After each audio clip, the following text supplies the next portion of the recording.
João capítulo 4, verso 54. Tema da mensagem de hoje: o que Jesus queria ensinar quando curou o filho de um oficial do rei. Repita assim comigo: o que Jesus queria ensinar quando curou o filho de um oficial do rei. Diz assim: foi este o segundo sinal que fez Jesus, depois de vir da Judéia para a Galiléia. Pode sentar. Quem lembra qual foi o primeiro milagre de Jesus? Quem lembra? Está lá em João capítulo 2, não é isso? Quando ele transformou a água em vinho, em Caná da Galiléia, não foi? Chamaram Jesus para um casamento, chamaram os discípulos, chamaram a família de Jesus, e Jesus estava lá e ele transformou água em vinho. Esse foi o primeiro milagre que Jesus operou em Caná da Galiléia. Mas observe comigo, vamos viajar agora até chegar à cura do oficial do rei.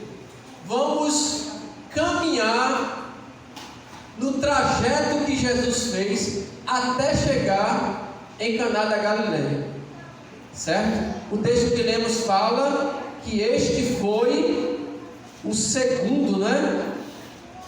Este foi o segundo sinal que fez Jesus depois de vir da Judéia para a Galiléia. Então eu estou pegando agora o primeiro milagre e a gente vai caminhar até o segundo milagre, que foi a cura do filho do oficial do rei. Então Jesus está no casamento, transforma a água em vinho. Deixe sua Bíblia aberta. Veja agora no versículo 12. Veja o que é que diz. Depois disto, do capítulo 2 de João, depois disto, desceu ele para onde? Cafarnaum, com sua mãe, seus irmãos e ficaram ali não muitos dias. Então Jesus sai de Caná da Galiléia, vai para Cafarnaum. Agora olha o versículo seguinte, o 13. Estando próximo à Páscoa dos judeus, subiu Jesus para Jerusalém. E quem lembra o que foi que Jesus fez em Jerusalém? Jesus vai lá no templo, e o que é que o pessoal está fazendo no templo? Vendendo, né? O pessoal está fazendo da casa do Senhor negócio, né? Em vez da igreja ser um templo, a igreja era uma empresa. Ali, em vez de ter pregador, tinha vendedor. Em vez do púlpito ser púlpito, ali era balcão de negócio. Então Jesus chega, pega um chicote bem mansinho. Ele diz: por favor, vamos acabar com isso, vamos terminar esse negócio de vender na casa do meu pai. Foi assim? Bem calminho, ele disse: vamos terminar, por favor. Jesus disse: por favor, dá para terminar de parar de vender, fazer da casa do meu pai covil de ladrões, por favor, parem. Foi assim? Não, ele pegou o chicote e saiu derrubando tudo, não foi? Quebrou, foi tudo, levantou as bancadas dos comerciantes, disse: a casa do meu pai será chamada casa de oração. Então Jesus vai lá em Jerusalém, ele quebra tudo lá no templo, organiza a casa de Deus, e foi em Jerusalém também que Jesus encontrou Nicodemos. Lembra? Nicodemos foi à noite falar com Jesus, e depois de um diálogo, Jesus diz: é necessário você nascer de novo. Só que Jesus, observe comigo, continue andando. Agora olhe o capítulo 3, verso 22.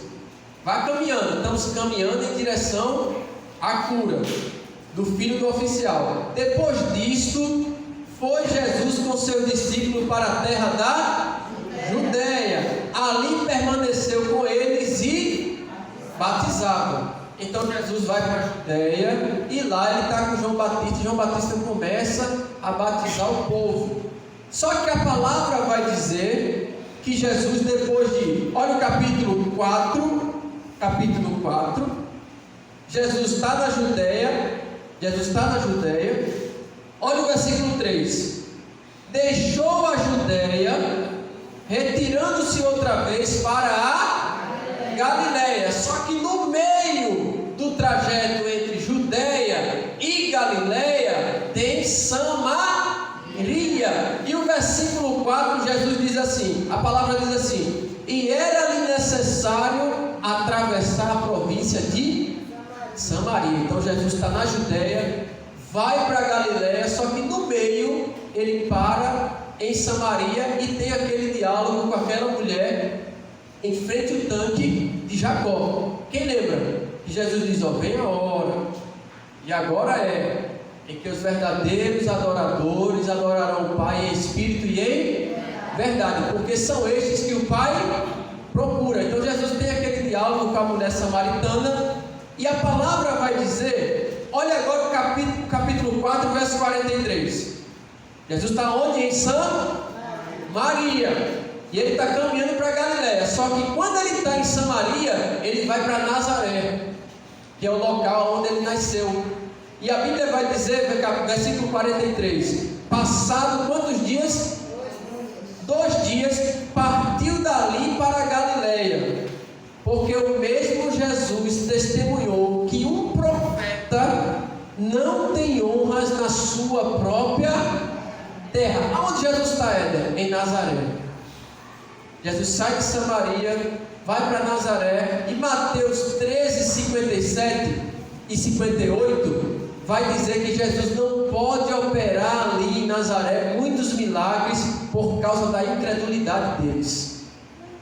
Então Jesus está em Nazaré, e agora de Nazaré, olha o versículo 45 do capítulo 4. Assim, quando chegou aonde?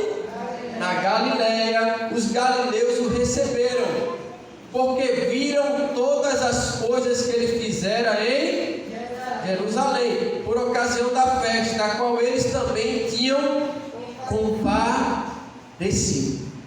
Então Jesus agora chega na Galileia, e o versículo 46 vai dizer assim: dirigiu-se de novo a Caná da Galileia.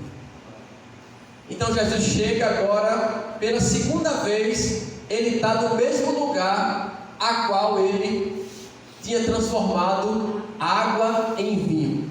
E nesse lugar ele encontra um oficial do rei.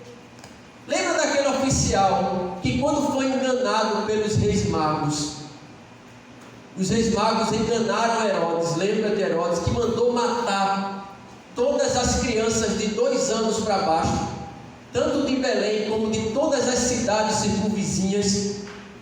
Esse homem era oficial de Herodes Antipas, o mesmo que queria matar Jesus. Quando disseram a ele assim, ó, nasceu o rei dos judeus, aí ele disse aos reis magos: ó, eu quero ir adorar ele, vão lá, adorem a ele e voltem e digam para mim onde é que ele está. Aí os reis magos não voltaram, enganaram Herodes, e Herodes mandou matar todas as crianças de 2 anos para baixo. Esse homem era oficial do rei Herodes Antipas. Alguns estudiosos acreditam que o nome desse camarada era Cusa. Algumas Bíblias, C-U-Z-A, Cusa. E que ele era marido de Joana. Abra sua Bíblia em Lucas 8,3. Tinha algumas mulheres que serviam a Jesus com seus bens, e alguns estudiosos acreditam que esse homem era marido de Joana. Lucas 8,3, olha o que diz: e Joana, mulher de Cusa, procurador de Herodes, Susana e muitas outras, as quais prestavam assistência com os seus bens. Então alguns estudiosos deduzem que esse oficial do rei se chamava Cusa, e que ele era esposo dessa mulher chamada Joana, que servia, que atendia, assistia a Jesus com os seus bens. Então o que acontece? Esse homem fica sabendo, lá em Cafarnaum, que Jesus chegou em Caná da Galileia. E o que é que ele faz? Ele sai correndo de Cafarnaum, que ficava a mais ou menos 30 quilômetros de distância de Caná da Galileia, e ele chega diante de Jesus. Cafarnaum era uma cidade pantanosa. Combina com a gente, né? O R3, Pantanal. Era uma cidade, era um lugar tropical e pantanoso. Cafarnaum tinha muito mosquito, muitos insetos, principalmente no verão e no outono. E o que é que acontecia? No verão e no outono, muitas pessoas eram acometidas de febre. Muitas pessoas eram vítimas de febre por picada de inseto. Então aquele homem, com medo, quando viu seu filho morrendo de febre, uma febre maligna, uma febre terrível, a ponto de morrer, ele deixa tudo e vai se encontrar com Jesus. Qual era o medo daquele homem? Que o filho dele virasse estatística, entrasse nos números dos falecidos da época. E ele chega diante de Jesus e diz: Senhor, o meu filho está com uma febre maligna, desce a Cafarnaum para curar ele. Jesus olha para aquele homem e Jesus joga um balde de água fria e diz assim: se vocês não verem sinais e milagres, de maneira nenhuma vocês vão crer. E ele interrompe Jesus e diz: Jesus, desce depressa, antes que o meu filho morra. Jesus olha para aquele homem e diz assim: o teu filho vive. E ele pega aquela palavra, toma posse da palavra, crê no que Jesus falou e sai correndo para Cafarnaum. Só que no meio do caminho, Júnior, os soldados que vinham de Cafarnaum avisaram a ele que o filho dele tinha melhorado, e encontra com ele no caminho e diz: ó, o teu filho está vivo. E ele pergunta assim: qual foi a hora que ele melhorou? Os servos dele dizem assim: ontem, às 7 horas. E aquele homem se lembra que foi às 7 horas de ontem que Jesus tinha dito: teu filho vive. E ele fica tão empolgado, com o que aconteceu, que ele entra na casa dele divulgando. E a palavra vai dizer, lá no versículo 53, que creu ele e toda a sua casa. E este foi o segundo milagre, segundo sinal que Jesus fez depois de vir da Judeia para Galileia. Pastor, o que é que Jesus queria ensinar quando curou o filho desse oficial? O que é que nós podemos aprender com essa cura de Jesus? O que é útil para a minha vida? O que é que a palavra, por que é que tem essa história na Bíblia? O que é que ela quer nos ensinar? Eu quero dizer a você, leia comigo o versículo 46 e 47. Dirigiu-se de novo a Caná da Galileia, onde da água fizera vinho. Ora, havia um oficial do rei, cujo filho estava doente em Cafarnaum. Tendo ouvido dizer que Jesus viera da Judeia para a Galileia, foi ter com ele e lhe rogou que descesse para curar seu filho, que estava à morte. O que é que nós podemos aprender com essa cura desse oficial? Tem situações na vida que o dinheiro não resolve. Tem situações na vida que a medicina não resolve. Tem situações na vida que o homem não resolve. Tem situações na vida que os amigos não resolvem, o Estado não resolve. Tem situações na vida que a família não resolve. Tem situações na vida que a posição, o status que temos não resolvem. Tem situações na vida que nada resolve, porque só quem é maior que o homem, só quem é maior que o dinheiro, Só quem é maior do que o Estado, só quem é maior que a religião, só quem é maior do que os bens materiais que temos é que pode resolver. Tem situações na vida que nada pode ser, nada pode resolver. Só quem é maior do que tudo é que pode resolver. Esse homem tinha tudo. Ele era oficial do rei, Diaconisa Neide. Ele tinha status, ele tinha posição, ele era oficial. Ele tinha autoridade, Emanuel. Ele era delegado pelo rei. Ele tinha autoridade, ele tinha poder. Ele tinha mais ou menos 11 homens que lhe eram subordinados. Esse homem tinha recursos financeiros. Por quê? Porque algumas traduções na Bíblia vai dizer assim, vai chamar ele de nobre. Uma pessoa rica. Esse homem tinha o rei, esse homem tinha o Estado a favor dele, esse homem tinha família, esse homem tinha amigos, esse homem tinha tudo que era possível um ser humano ter e possuir. Mas quando eu olho para a vida desse homem, eu posso dizer que esse homem tinha tudo, ao mesmo tempo ele não tinha nada, porque ninguém podia resolver o problema dele. Sabe por quê? Eu e você, nós podemos ter tudo na vida, mas se nós não temos Jesus, nós não temos nada. Você pode não ter nada nessa vida, mas se você e eu, nós temos Jesus, nós temos tudo. Dê glória a Deus. Você pode não ter nada nessa vida, mas se nós temos Jesus, nós temos tudo. Se eu tenho Jesus, você tem a salvação. Se você tem Jesus, você tem a cura. Se você tem Jesus, você tem a libertação. Se nós temos Jesus, nós temos a bênção, nós temos a vitória. Quem tem Jesus aqui nessa noite? Levante a sua mão e dê glória a Deus. Olhe para seu irmão que está do lado e diz assim: você pode perder tudo nessa vida. Você só não pode perder a presença de Deus. Você não pode ter tudo, pode perder tudo. Você só não pode perder Jesus. Porque quem tem Jesus tem tudo.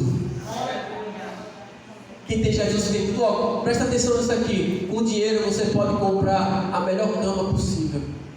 Tem até umas camas que fazem até massagem.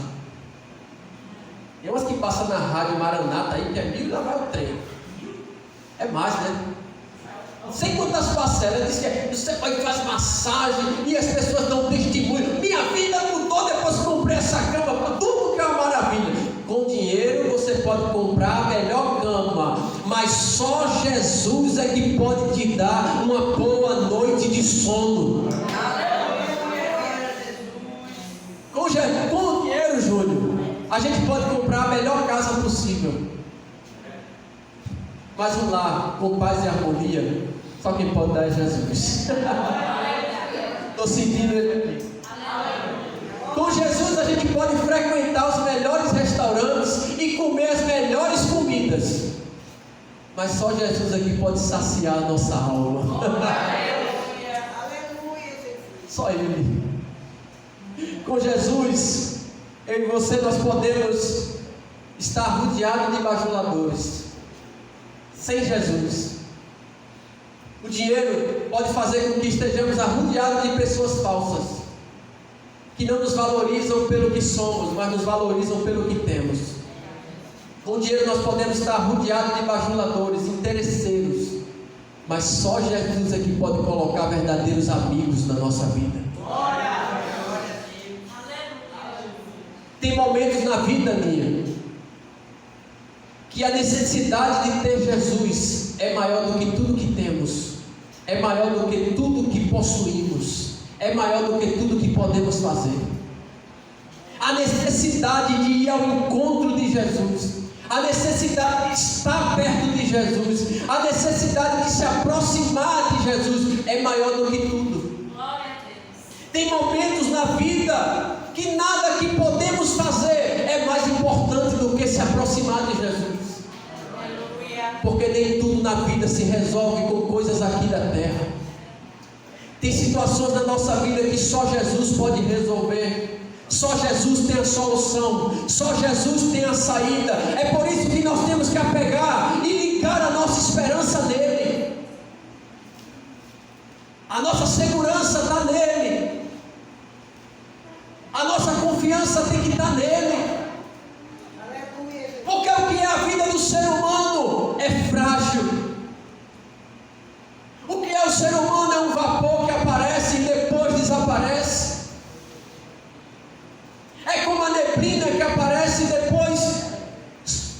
essa neblina, é como uma vela acesa que depois se apaga. Aonde está a nossa segurança? Você lembra da mulher do fluxo de sangue? Quem lembra da história? A Bíblia diz que aquela mulher passou 12 anos com hemorragia. Você sabe o que é hemorragia? Quem já teve hemorragia aqui? Você sabe o que é um sangue que não para de jorrar? Você sabe o que é um lugar que está saindo sangue e que não para de sair sangue? Minha mãe passou por isso.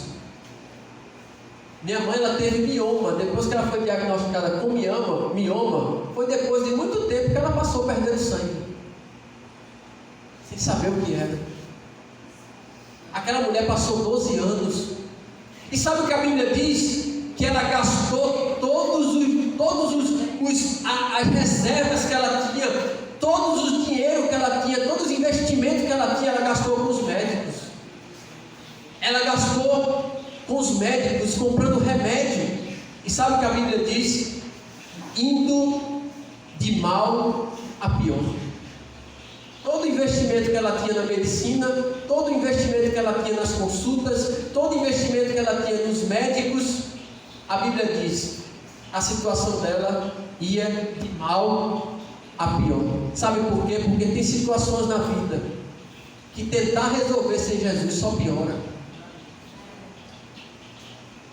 Tem situações na vida que correr atrás da solução sem Jesus só faz a situação piorar.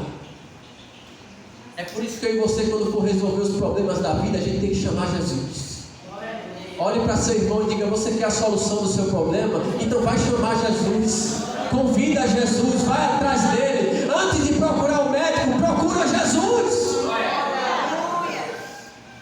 Você lembra do pai do menino endemoniado? O menino vivia endemoniado. E Jesus pergunta àquele menino, aquele pai, e diz a ele, diz a Jesus: eu trouxe, olha como ele estava tentando resolver o problema. Ele disse: eu trouxe o meu filho para os teus discípulos, mas eles não puderam fazer nada.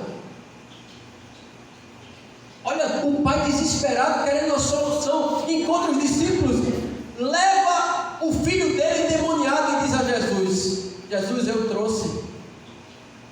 Tudo que aquele pai podia fazer, ele fez. Ele disse: eu trouxe aos teus discípulos, eles não puderam me ajudar. Eles não resolveram o problema. Sabe por quê? Tem situações que nem aqueles que foram escolhidos e chamados podem resolver. Tem situações que, por mais ungido que somos, por mais homens de Deus que somos, por mais consagrado que somos, por mais que tenhamos a certeza de que Deus nos chamou para estar no ministério, mas tem situações que nós não podemos resolver. Nós somos como um carteiro. Nós entregamos uma carta que nós não escrevemos. Nós somos como um garçom. Entregamos uma comida para vocês e não foi a gente que fez. Chega aqui e a gente passa. Quem lembra os discípulos na tempestade? Você lembra? Jesus manda eles para ir para o barco. E depois Jesus vai lá para o barco. Jesus vai fazer o quê? Dormir. Mas a Bíblia vai dizer que se levanta uma grande tempestade. Dessa tempestade, Pedro tinha experiência na pesca. Os discípulos que estavam no barco, eles tinham experiência de causa. Aquela ali não era a primeira vez que eles tinham ido pescar. Como diz a linguagem popular, eles eram macaco velho na pesca. Eles sabiam muito bem como lidar com tempestade, eles sabiam muito bem lidar com o barco, eles sabiam muito bem lidar com o mar. E o que eles puderam fazer usando a experiência, usando o conhecimento que eles tinham, para tentar não acordar Jesus, eles tentaram. Usaram toda a sabedoria que tinham. Mas quando eles viram que não tinha como solucionar o problema, eles foram lá e chamaram Jesus. Tem momentos que nós temos que parar de tentar resolver os problemas com aquilo que com a nossa capacidade humana. Tem momentos, tem situações na vida que nós temos que deixar de tentar solucionar com a nossa sabedoria, com os nossos recursos e passar a querer resolver buscando a Jesus, colocando o joelho no chão. Tem situações que a minha sabedoria, a minha inteligência não resolve, mas a tua oração resolve, a nossa busca nos resolve. Olhe para seu irmão e diga para ele: se você buscar Jesus, a solução do teu problema vai chegar na tua mão. Agora tem gente que fica lutando, tem gente que vai até o final, aí briga: não, mas eu sei, mas eu posso, é do meu jeito, eu sei fazer, é assim que funciona, eu conheço os atalhos, eu sei como é que eu resolvo. E a situação, o tempo vai passando e a situação não se resolve. E Jesus está esperando só você acordar ele. Para de usar os teus recursos e vai buscar a Deus. Pode ser quem for, pode ter influência de quem for, pode conhecer quem for. Para de ir em busca, para de se apoiar em alguém, para de se apoiar em recursos humanos e vai buscar o Senhor. Para de se apoiar naquilo que tu pode fazer, larga aquilo que tu pode fazer, vai buscar Jesus, que Ele vai se levantar para fazer. Aleluia! Dê glória a Deus. Quando eu trabalho, repita comigo: quando eu trabalho, o homem trabalha, mas quando eu busco a Jesus, quem trabalha é Ele, quem trabalha é Ele, quem trabalha é Ele, quem trabalha é Ele. Levante a sua mão, abra a sua boca e dê glória a Deus. Aleluia! Deixe Jesus trabalhar. Vamos chamar o Senhor, vai buscar o Senhor. Sabe o que Ele vai fazer? Vai se levantar, vai acalmar o vento, vai acalmar a tempestade, e você vai viver uma bonança na presença dEle. Agora, ficar tentando resolver o seu braço, cuidado com o braço não quebrar. Aí tem tanta gente sem paz, tanta gente sem tranquilidade na vida. Por quê? Porque insiste em querer resolver os problemas do seu jeito. E Jesus está dizendo para mim e para você: pare e venha me buscar, que eu tenho a solução para você. Qual é o nosso trabalho? O nosso trabalho é buscar Jesus. O nosso trabalho é ir ao encontro de Jesus. O nosso trabalho é caminhar em direção a Jesus. O nosso trabalho é sair de casa. O nosso trabalho é sair de Cafarnaum e chegar até a Galileia, porque tem situações que só Jesus resolve. Quem é que acredita que Jesus tem a solução? Tem situações que só Ele resolve. Está passando por um problema financeiro? Ele tem a solução. Ele tem. Tantos sonhos nós temos, tantos desejos nós temos, tantas vontades. Você pode estar com vontade de comer um açaí bem gostosinho hoje, pode estar lisinho, e Jesus não pode te dar um açaí, não? Estou dando uma indireta para vocês pagar para mim. Você pode estar assim: ah, Jesus, feriadozinho, queria tanto estar com dinheiro para dar uma descansada, para ir para um lugar diferente com a minha família. Aí você acha que Jesus não pode fazer isso? Pode ou não pode? Final de semana está só começando, né? O choro pode durar uma noite. Você pode ter chorado o dia todo porque você não conseguiu aproveitar o feriado, mas a alegria pode chegar amanhã de manhã. Aleluia! Então repita assim comigo: tem situações na vida que só Jesus resolve. Só Ele resolve. Não adianta. Pastor não resolve, padre não resolve, dinheiro não resolve, posição não resolve, influência não resolve, religião não resolve, mas alguém que é maior do que tudo isso resolve, e o nome dele é Jesus Cristo de Nazaré. Ele resolve, Ele resolve, Ele resolve.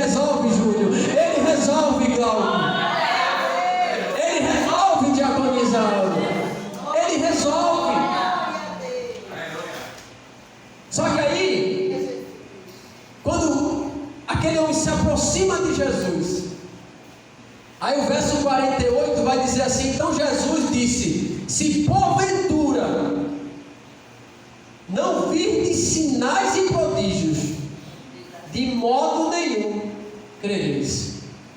Olha o que Jesus está dizendo: se vocês não verem milagre, se vocês não verem sinais, vocês não vão acreditar em mim. Deixa eu dizer algo a você. Sabe o que Jesus estava dizendo aqui? Eu conheço o nível de fé que vocês estão. Jesus estava dizendo assim: eu sei em que nível de fé vocês estão. Por quê? Porque tem pessoas que têm um nível de fé lá em cima. Exemplo, nossa pastora Nalva. Só que tem pessoas, Lia, que têm um nível de fé médio. Uma hora acredita, outra hora não acredita. E tem pessoas que têm um nível de fé lá embaixo. Nível de fé alto vou dizer a você, como salmista. Os salmos de Davi, o salmista era uma pessoa que tinha um nível de fé alta. Olha a declaração do salmista no Salmo 27, verso 1 e 2: o Senhor é a minha luz e a minha salvação. A quem temerei? O Senhor é a fortaleza da minha vida. De quem terei medo? Salmo 23, olha o que ele diz: ainda que eu andasse pelo vale da sombra da morte, não temeria mal algum, porque tu estás comigo, a tua vara e o teu cajado me consolam. No versículo 6 ele diz, sem sombra de dúvida, ele diz assim: certamente que a bondade e a misericórdia do Senhor me seguirão todos os dias da minha vida, e habitarei na casa do Senhor por longos dias. Que fé maravilhosa! Se eu tivesse 50% dessa fé, eu estava aproveitando o feriado hoje. Mas que fé! Olha o que ele diz no Salmo 27:10: ainda que meu pai e minha mãe me abandonem, o Senhor me acolherá. É fé ou não é? Então tem pessoas que é igual o salmista que agoniza nele. Tem pessoas que é igualzinho ao salmista. Sabe aquelas pessoas que, se Deus mandar elas sentarem, elas não vão olhar se tem cadeira? Pessoas que têm um nível de fé. Deus diz assim: sente. A pessoa senta que nem olha se tem cadeira. Tamanha confiança em Deus. Sabe aquela pessoa que ela sabe que Jó foi engolido por um grande... Jonas foi engolido por um grande peixe, não foi? Mas se alguém disser a ela: olha, Jonas foi engolido por uma formiga, ela diz: eu creio. Tamanha fé. Tem pessoas que o nível de fé é lá em cima. Não precisa estar chamando para vir para culto, ela vem. Não precisa estar mandando levantar a mão e dar glória. Não precisa dizer assim: você crê, não, porque ela já crê. Ela crê no poder de Deus. Só que tem outras pessoas que a fé é média. O nível de fé é médio. Como Pedro. Olha Pedro. Jesus veio andando por cima das águas. Todo mundo pensava que era um fantasma. Aí Jesus disse: não temas, sou eu. Aí Pedro disse: é tu? Deixa eu andar também por cima das águas. É fé ou não é? É fé. Aí ele começa a andar por cima das águas. Aí ele começa a sentir o vento forte. Quando ele começa a sentir a força do vento, ele começa a olhar para o vento, para o mar agitado, ele começa a afundar. Olha só, ele tinha fé, começou a andar sobre as águas. Mas depois, quando ele viu as circunstâncias, ele começou a afundar. Por quê? Porque é aquela fé mais ou menos. Olha o filho, o pai do filho que tinha um pai, que tinha um filho que tinha um espírito mudo. Jesus chega para ele e diz assim: quanto tempo esse menino passa por isso? Aí o pai do menino diz assim: desde a infância. E muitas vezes tem pegado ele, jogado no fogo, jogado na água, tentando matar ele. Aí ele diz assim para Jesus: mas se tu podes me ajudar, faz alguma coisa. Aí Jesus responde para ele e diz: se tu podes crer, Tudo é possível ao que crê. Aí olha a fé desse homem, média, nível médio de fé. Eu creio, Senhor. Ó, eu creio, Senhor. Mas depois ele diz assim: mas ajuda a minha incredulidade, ajuda a minha falta de fé. É aquela fé. Crê. Tiago, capítulo 1. Média, fé média. Aquele que não tem sabedoria, peça a Deus, que a todos dá e não lança em rosto. Aí o verso 6, se eu não me engano, diz assim: peça porém com fé, em nada duvidando, porque aquele que duvida é semelhante às ondas do mar. Como é as ondas do mar?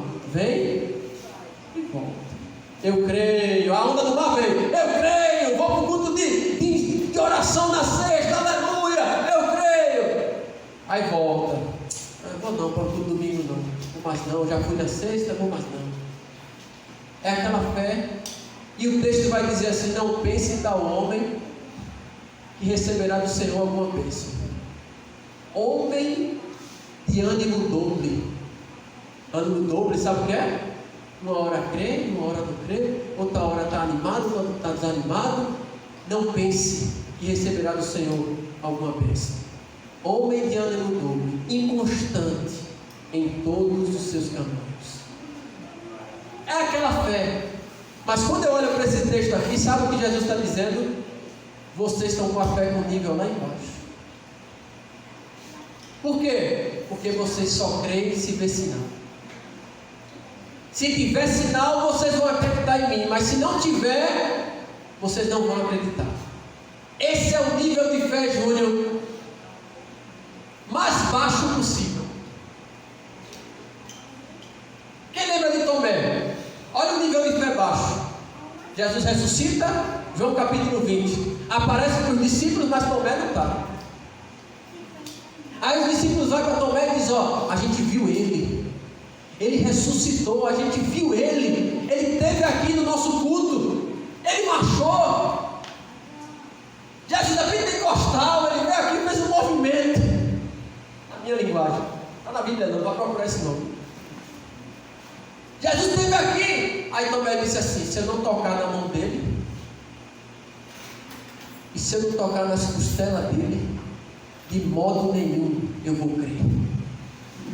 Sabe o que Tomé estava dizendo? Eu só creio se eu ver sinal, se eu tocar. É o pior nível de fé possível. É aquela pessoa que precisa ver um milagre para poder acreditar, precisa de um sinal, precisa de um arrepio, precisa de uma emoção para passar a acreditar. Aí Jesus, depois de 8 dias, o texto diz que Jesus vai lá de novo na reunião dos discípulos, só que com uma diferença: Tomé agora está. Aí Jesus chega para Tomé e diz: vem cá, eu estou aqui no culto de vocês, mas eu quero falar com uma pessoa, porque apesar de incrédulo, Tomé foi verdadeiro, foi sincero. Tomé diz que crê, ele diz que crê, não acredita, ele diz também que não acredita.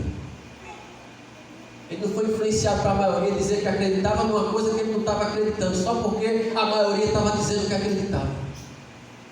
Sinceridade. Aí Jesus disse: é com você que eu quero falar, quero resolver um problema. Vem cá, Tomé, toca aqui na minha mão. Aleluia. Toca aqui na minha mão. Toca aqui, Tomé, na minha costela. Aí Jesus disse: não seja incrédulo, seja crente.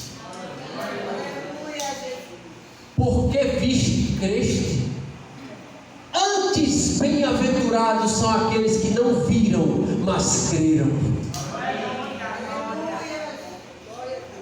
É o pior nível de fé. Você lembra daquele capitão do rei de Samaria? Período de fome. 2 Reis capítulo 7. O profeta tinha falado assim: ó, Samaria não está com fome. Amanhã, a essas horas, vai estar vendendo comida aqui em Samaria. Vai ter comida à vontade que vai estar vendendo aqui na porta de Samaria. Sabe o que aquele homem disse? Olha o nível de fé lá embaixo. Nem que Deus abrisse janelas do céu, isso poderia acontecer.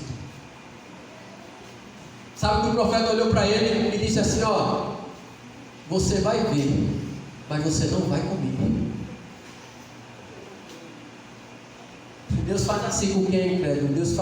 Deus deixa o incrédulo com água na boca, faz outras pessoas desfrutar na frente dele da bênção, da vitória, da libertação, da multiplicação, da prosperidade, enquanto o incrédulo fica assim, ó, vendo, mas não desfruta.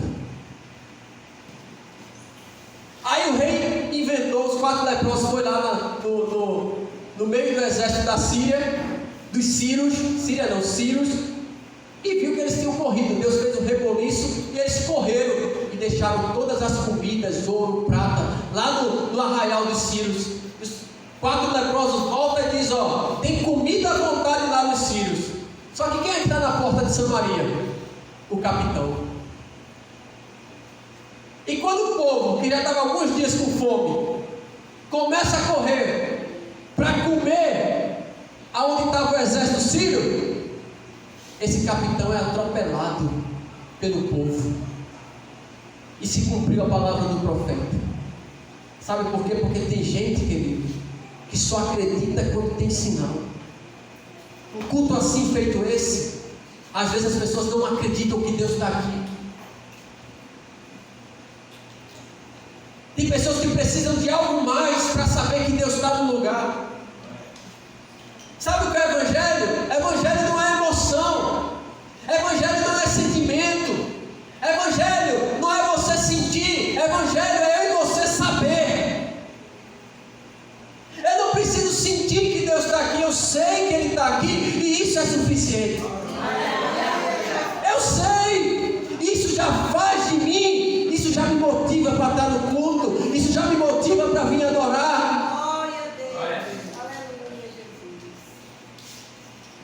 Aleluia! Porque sabe o que Jesus estava dizendo? Aquelas pessoas quando disse assim: se vocês não virem sinais e milagres, vocês não vão crer. Sabe o que Jesus estava dizendo? Esse tipo de fé é perigosa. Sabe por que, Júnior? É uma fé que produz milagre? Sim. É uma fé que produz cura? Sim. Mas não é uma fé que salva. Não é uma fé salvífica. Não é uma fé que leva para o céu. É uma fé que produz cura física aqui na terra, mas não livra da dor eterna. É uma fé que vai nos livrar do problema financeiro aqui na terra, mas não nos livra da nossa dívida eterna no céu. Você conhece pessoas, eu tenho certeza que você conhece pessoas que têm uma fé maior do que a nossa. E quando clama, mesmo sem ser cristão, mesmo sem ser evangélico, às vezes é até de outra religião, é um católico, é uma pessoa da Umbanda, é um do Candomblé, mas quando clama a Deus com fé, Deus responde. É ou não é? Deus dá a cura, Deus liberta, e a gente fica perguntando: meu Deus, a pessoa nem serve ao Senhor, nem na igreja está, e conta a vitória, conta que o Senhor fez, que o Senhor respondeu. Isso é um tipo de fé que livra as pessoas da doença aqui na terra, mas não vai livrar ela da dor eterna. Cuidado com essa fé que só resolve problema terreno. Cuidado com essa fé que faz acreditar que Jesus faz e não faz acreditar que Jesus já fez na cruz. Cuidado com essa fé. Então Jesus quer aumentar. Olhe para seu irmão, eu já estou terminando, e diga assim: Jesus quer aumentar o nosso nível de fé hoje. Não é ver para crer, não. É crer antes de ver. Não é acontecer para eu acreditar, é acreditar antes para poder acontecer. Não é o mar se abrir para eu cantar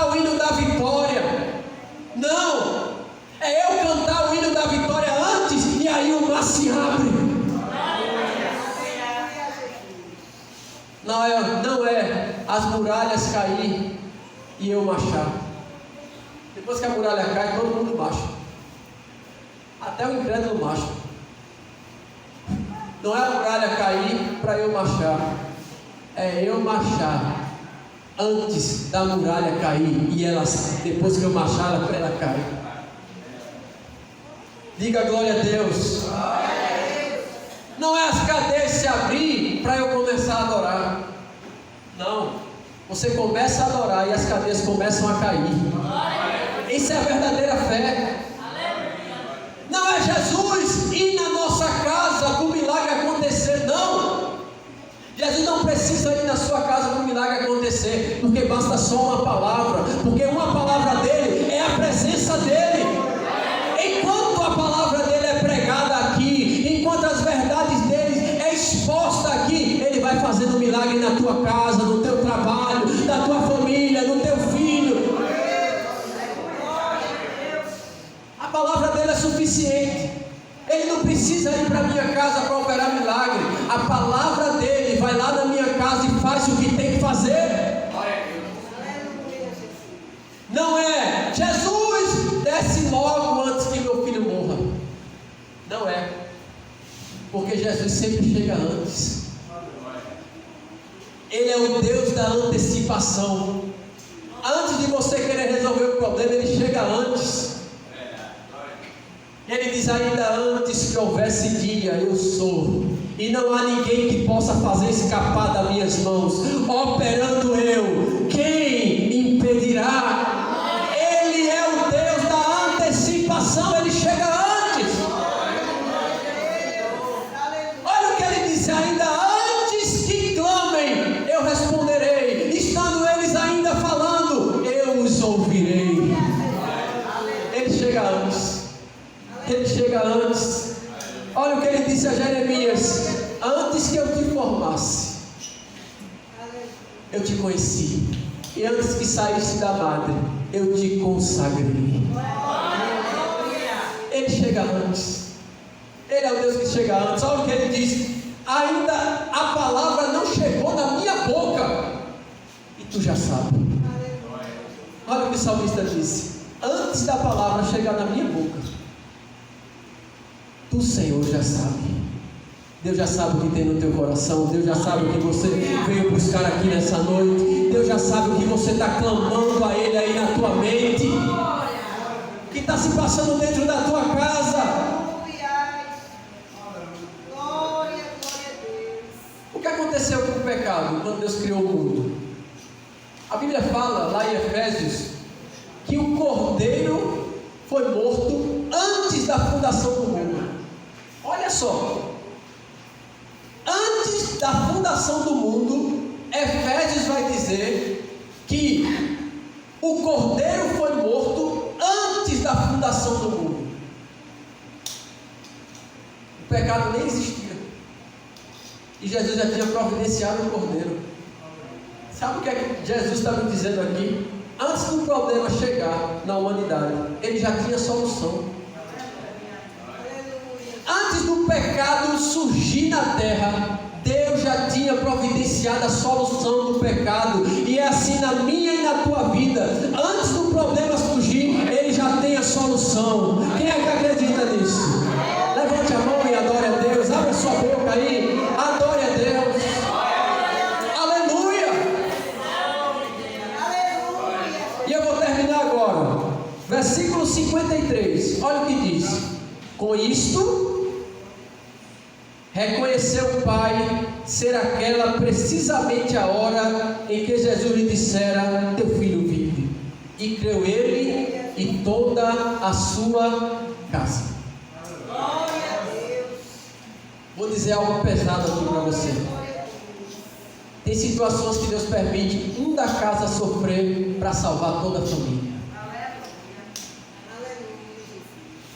Quem é que estava sofrendo na casa daquele oficial do rei? O filho. Quem é que foi salvo dentro da casa do rei? Toda a família.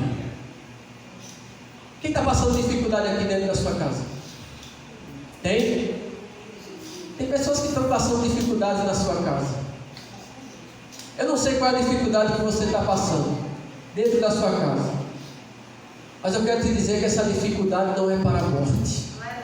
Essa dificuldade é para ter conversão, é para ter arrependimento. Essa dificuldade é para haver reconciliação. Essa dificuldade é para ter avivamento dentro da tua casa. É para ter libertação, reconciliação. É para salvação. Não é para a morte. Tem pessoas passando por dificuldade. Deus às vezes mexe em um dentro da nossa casa porque quer alcançar todos. Ele quer alcançar todos. Às vezes Deus está mexendo em uma pessoa para alcançar todos. E no final de tudo isso você vai dizer: eu e a minha casa serviremos ao Senhor. Tão somente creia no Senhor Jesus Cristo e será salvo tu e a tua casa. Às vezes Deus permite as portas se fechar, gente. Deus faz isso ou não? Permite ou não? Deus às vezes permite a porta se fechar na vida dos pais. Aí a dificuldade aperta. Aí sabe o que acontece? A família toda vai para os pés de Jesus. Às vezes Deus permite a enfermidade chegar na vida de alguém. E principalmente quando é alguém que a gente ama. Eita! Quando a enfermidade chega na vida de alguém que a gente ama, até o ateu faz aliança com Deus. Até o ateu chega para a igreja e diz assim: ora pelo meu filho, ora pelo meu pai, ora pela minha mãe. Tem pessoas que Deus tem que colocar na cama para poder olhar para cima. Tem pessoas, diaconisa Ana, que Deus tem que colocar na cama, porque só na cama é que Ele vai olhar para cima.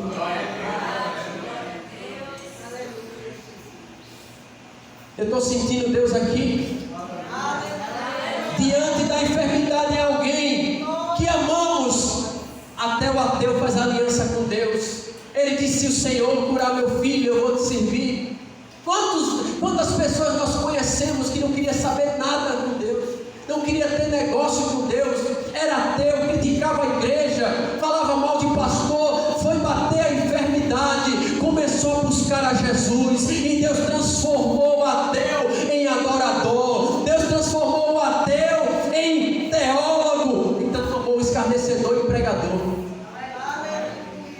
Mas através de uma enfermidade, através de alguém dentro da casa, através da dificuldade na vida de alguém.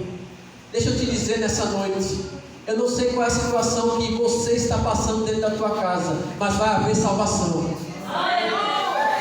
Eu não sei o que é que você está passando dentro da tua casa, mas vai ter conversão, vai ter avivamento, vai ter arrependimento em massa dentro da tua casa. Vai ser um nem dois, não, vai ser todos que vão chegar para Jesus. Levanta a mão se você acredita.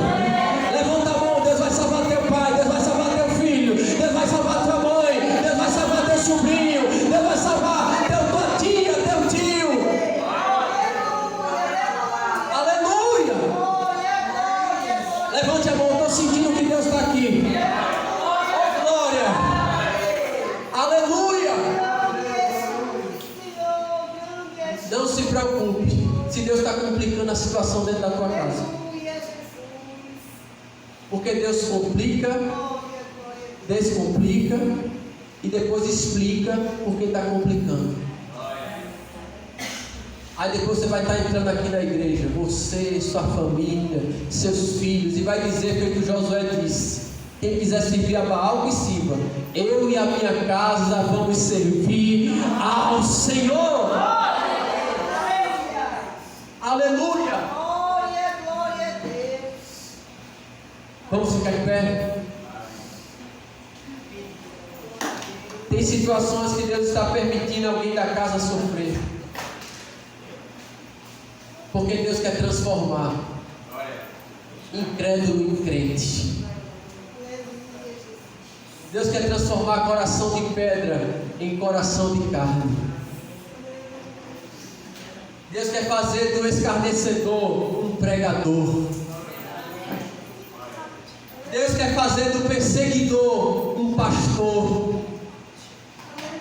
Aleluia! Levante levante a mão. Você podia abrir sua boca e adorar a Deus. Comece a exercitar a fé. Comece a exercitar a fé. Deus pode estar mexendo em alguém na tua casa, mas não é para morte, é para conversão. Você pode estar passando por um problema com alguém que você ama dentro da tua casa, mas é para arrependimento que está passando por isso. Não é para morte. Satanás chega no teu ouvido e diz: eu vou matar, eu vou acabar com a vida dele. E Deus está dizendo: eu vou salvar, eu vou libertar. Adore, adore, adore.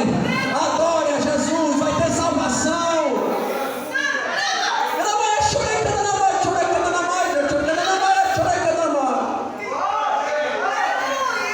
Todos que estão em tua volta vai dizer: olha como a família dela está hoje. Olha como a família dele está hoje.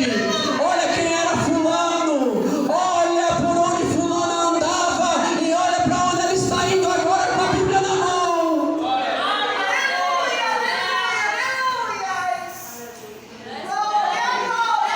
A glória de Deus vai se manifestar no seio da tua família.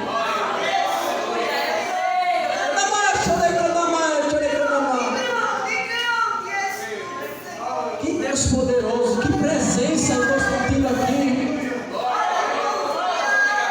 Que palavra poderosa. Deus está mexendo em um para alcançar todos. Deus mexe em um para salvar todos. Que Deus poderoso. Que Deus maravilhoso. A tua vizinhança vai ficar besta olhando para a tua família. Vai ter gente que vai sair do candomblé e vai se tornar adorador de Jesus. Vai ter macumbeiro na tua família que vai se tornar um instrumento na mão de Deus. Se você acredita, faça feito um rei, faça feito o oficial do rei. Tome posse da palavra.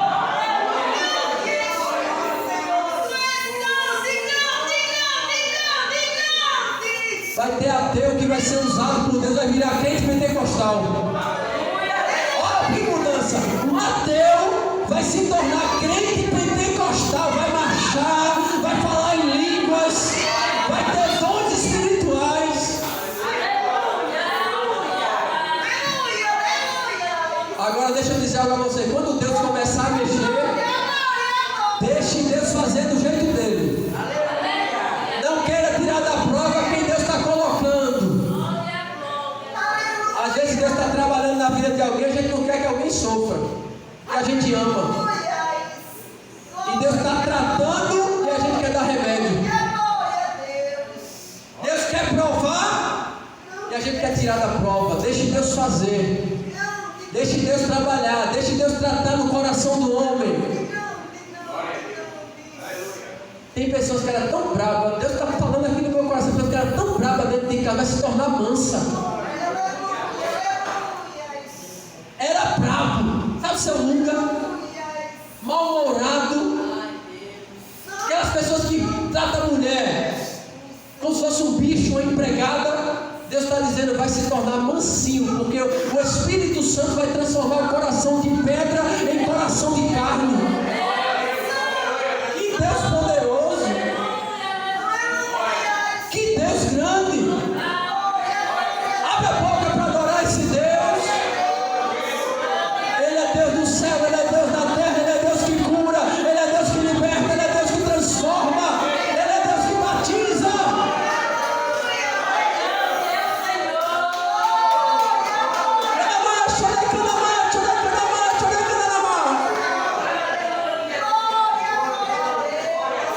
Que Deus misterioso é esse? Deus às vezes leva alguém para o hospital para fazer a família toda chegar no altar de Deus. Que Deus grande! Que Deus misterioso na forma de trabalhar. E a gente pensa que é para a morte, a gente pensa que é o final, a gente pensa que o mundo acabou, não tem mais esperança. E Deus lá na sua soberania está dizendo: é porque eu tenho que fazer isso para poder salvar. Porque não tem outro jeito de eu salvar. Tem gente, Júnior, que não tem outro jeito de Deus salvar se não for por meio da dor. Tem pessoas que Deus tem que usar a dor. Tem gente que é tão ruim que Deus tem que usar a dor. É tão ruim que Deus tem que usar a dor para poder salvar. Deixe Deus fazer. Deixe Deus mexer dentro da sua casa. Não sai dos pés do Senhor. Deixe Deus mexer para um lado, mexer para o outro, fechar a porta, fazer o que tiver fazer. Glorifique a Ele e deixe Deus fazer o que Ele quer fazer. É para deixar Deus fazer. É para deixar Ele fazer. Aleluia! Glória! Que Deus poderoso. Vamos fazer feito esse oficial do rei aqui, ó. Jesus disse: vai, o teu filho está vivo. Ele pegou a palavra. Ele disse: Jesus, eu acho na mente dele, não precisa nem mais do Senhor lá em casa. A tua palavra. A palavra de Deus é a presença de Deus. A palavra está sendo pregada aqui e ela pode alcançar aquele clamor que você veio pedir a Ele aqui. Pode estar onde for, a palavra dele vai lá e traz vida, e liberta, e transforma. Você toca em Jesus aqui com a sua adoração, e Jesus toca em quem você quer que Ele toque. Pode estar onde for. Amém, queridos? Quem foi abençoado com essa palavra, levante a mão e adore a Deus. Nunca se esqueça. Tem situações que só Jesus resolve. Nada resolve. Dinheiro não resolve, amigos não resolve, medicina não resolve. Só Jesus. Segundo ponto, Jesus quer aumentar o nosso nível de fé. Aleluia! Glória a Deus! Se você crê hoje na palavra, você já está com o milagre na mão. Não é esperar chegar em casa para viver o milagre, não. Você já começa a viver hoje. Deixa eu dizer um segredo a você. Ana, eu vou terminar agora. Veja o que é fé. Ana, qual era o sonho de Ana? Ter filho, né? E ela era humilhada por Penina, não era? Não era assim? O sonho de Ana era ser mãe. E Ana sabia que a mãe de Sansão era nazireia. Sansão era nazireu. Mãe de nazireu não bebe vinho. Eita, tá forte, viu? Mãe de nazireu não bebe vinho. Ana sabia que a mãe de Sansão não bebia vinho, porque ela era mãe de nazireu. A mãe de Sansão era mãe de nazireu. Ana, sem ter filho, quando o sacerdote viu ela clamando a Deus, que disse: tu estás bêbada. A uma hora dessa, ela disse: a tua filha não bebe vinho.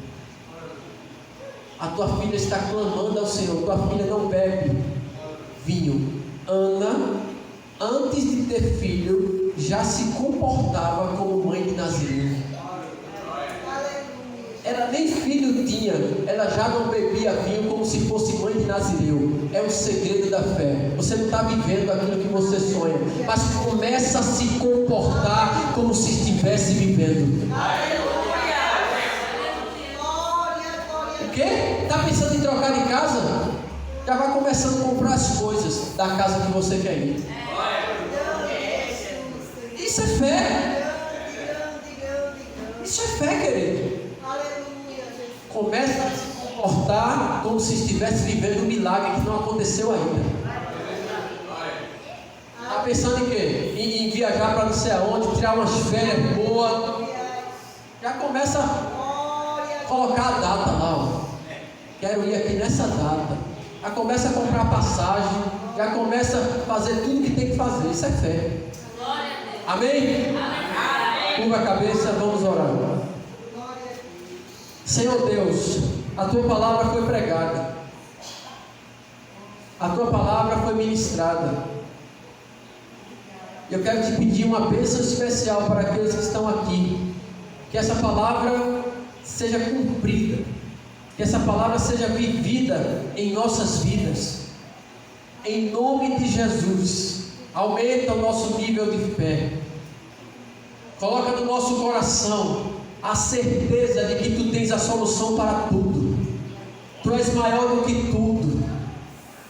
E faz a Tua vontade dentro da nossa casa. Salva nossos familiares, trabalha do Teu jeito. Nós aceitamos a forma que o Senhor vai fazer dentro da nossa casa.